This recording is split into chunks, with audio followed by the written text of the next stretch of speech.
It's October. Come on, lay it on me. I'm ready. Get out the Draculas.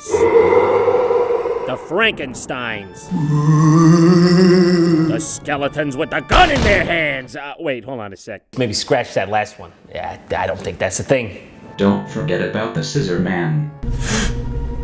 Not the Scissorman. Well, I didn't realize you were going to go apeshit. Scissorman! Please stop.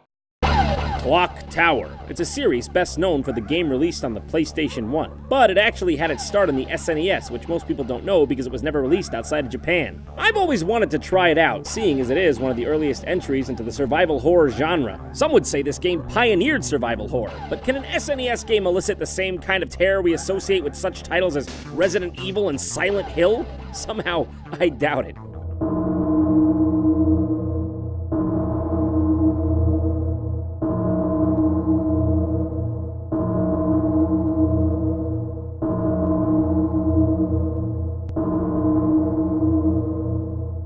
Clock Tower? That's not very scary. Oh God! Raised in the granite orphanage, Jennifer and her friend Z? Ooh, typos, already getting scary. Were wanted as adopted daughters. Guess I'd like to adopt the two of them like puppies from a kennel. After all, anything can be bought and sold for the right oil. It happened in September. A bit of a missed opportunity if I'm saying so myself. I mean, the scary month's just won over. Oh, that's the one! From now on, what kind of place will we be living in? That's the 5th time you've asked. Yeah, well, maybe it'd be the last time if you just fucking told me. Don't worry, it's a very nice place. We're almost there, see? Oh, majestic. Yeah, you know, all that's missing, I think, is just a big old sign saying definitely not haunted. I think that'll be an amazing touch. In Clock Tower, you play as Jennifer Simpson, an orphan girl who has just been adopted by a Mr. Barrows. The story picks up as you've just been brought to his secluded and creepy mansion in the woods. I gotta go get Mr. Barrows. Everyone wait here.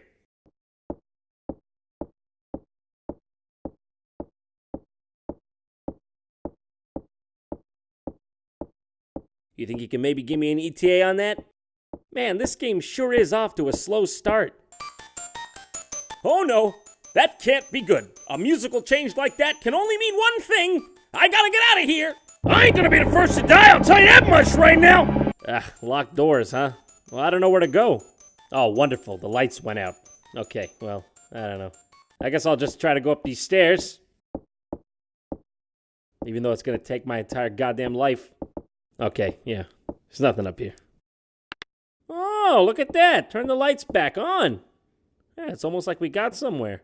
I have to say, for this era of gaming, there really was nothing with this kind of intense atmosphere. Most horror competitors at the time were just platformers or action games that had spooky themes. Nothing quite got to this level. What was that? Well, I better hurry and see who just made that blood-curdling scream. Oh no, I was too late. Maybe I should have ran. The game works on a cursor system. It's basically like a point-and-click adventure. I eventually found out that if you double tap, she starts to run, which is nice, because otherwise I'd be walking everywhere like that. As you walk around the mansion, crazy events can happen at random, which keeps the tension high. Whoa, okay! Guess I'm glad I was walking this time. Honestly, the lack of a direct input on your character helps add to the feeling of helplessness. It's pretty cool. Oh yes, there's nothing like a portrait of a skull with no eyes to really bring a home together. This is actually a original Vincent van Gogh. People don't come over anymore. The game also brings itself to life by showing really detailed close-ups of the items you find. Like, look at this broken picture of these two kids. The artwork is fantastic. So much terror is portrayed through this angle and lighting, especially for 16-bit graphics. It's genuinely creepy. Well, just because I'm being haunted doesn't mean I can't be beautiful. I'm being strangled by the man in the mirror. Ah! At least he had the decency to be delicate, you know what I'm saying? Like some ghosts nowadays, too busy to float an old lady across the street. I'm sorry, I don't think I can get over this yet. He spins her around and gently pushes her after he's done strangling her, and she just daintily falls. What even? Well, Well, fine. If you're not gonna be nice, I'll just have myself a refreshing talk with the bird. Oh, God! Nope! Please, stop! Are you talking to me? Are you saying something? I kiss you. I kiss you. I'm near you. I'll kill you. Not now, Jacques. I'm trying to figure this out. Ah, you messed me up. Dead from lack addiction. I'm getting a bit sick of these dead ends. I just want the plot to progress already.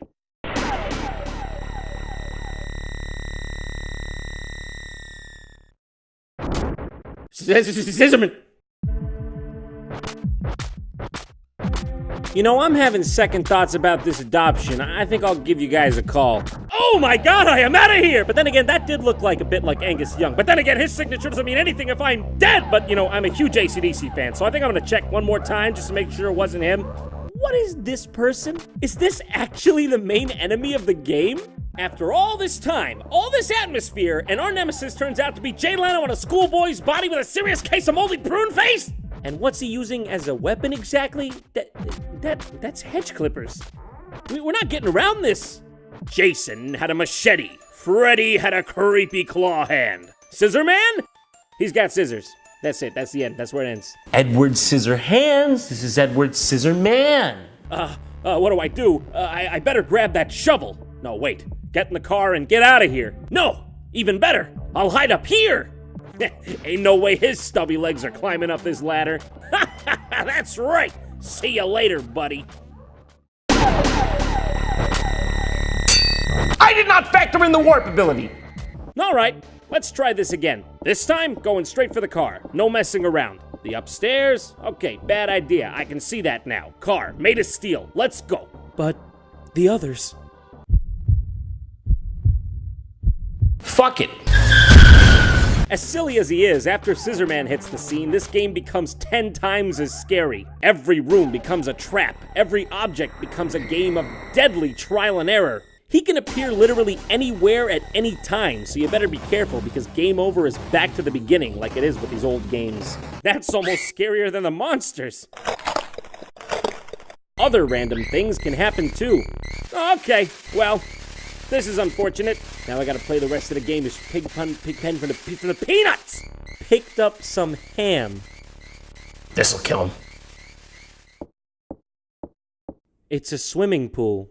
Actually, that's a window. Ah, hole in the floor. We meet again. I guess I'll just put this simple wood plank over the top of it.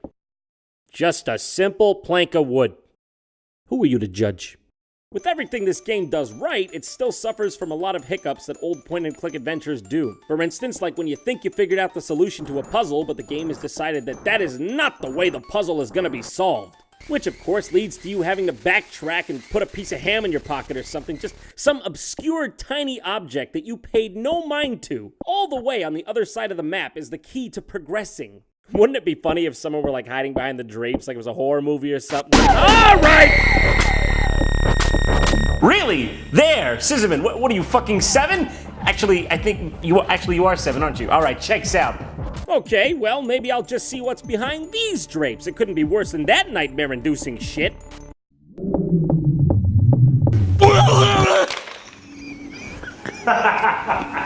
So can I start therapy now, or should I wait for the nightmares to set in? Eventually, you get to the top of the clock tower and find out that Dan Scissorman, yes, by the way, his name actually is Dan, really hates the sound of tower bells, for some reason. Listen, even if you don't like the sound of bells, that was just a very poor route to take. Also, this lady backs off a cliff because some birds are bothering her. Yeah, that's the story, folks. Remember that powerful scene from Star Wars where Emperor Palpatine backed off into the nebulous void because he was annoyed with some birds? I still cry. Listen, next time, you're getting adopted. I'm dead inside forever now. Man, I mean, that was so enveloping. I almost believed it was real, but it's all in the spirit of the holiday. I mean, it's good to sit back and remember that scissors don't actually exist. Oh, wait a second. What's this? But that's impossible. If scissors don't exist, how did someone clip out this article? It can't be. Oh, crap!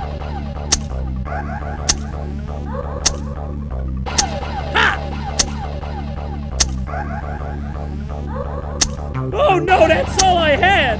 Come on, John, think! I got it! Ham, the harbinger of gout, and a scissorman's worst friend.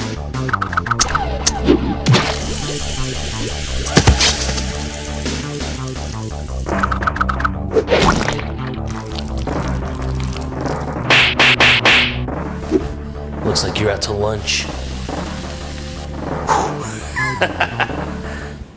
Wait a second. Why do I have a gun holster? I don't have a gun. I got a bone to pick with you! People that haven't come over in several years. That was the last man, and he's dead now.